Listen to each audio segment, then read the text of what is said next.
Hi guys! In previous section we learned what can slow down Selenium tests and what can we do to speed them up. Today we are starting section number 2, Spin up Selenium Grid.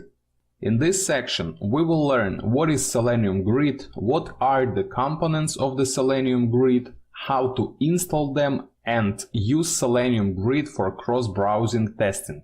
Today in this video we will learn about the value of the Selenium Grid.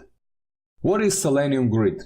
Selenium Grid allows you to run tests on different machines against different browsers in parallel. This means that you can set up Grid to run tests on different machines with different operating systems, different browsers and even different versions of browsers at the same time.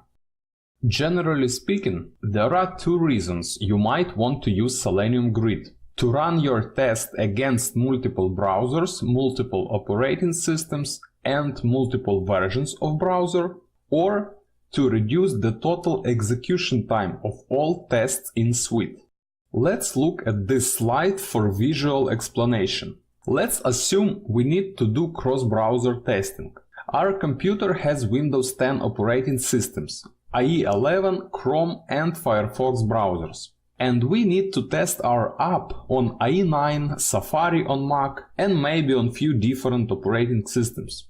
We have access to 4 computers that run Windows 8, Windows 7, Mac OS Sierra and El Capitan.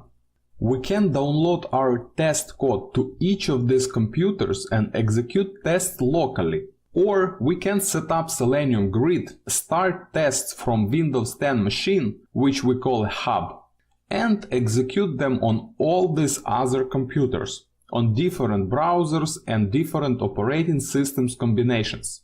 These computers are called nodes.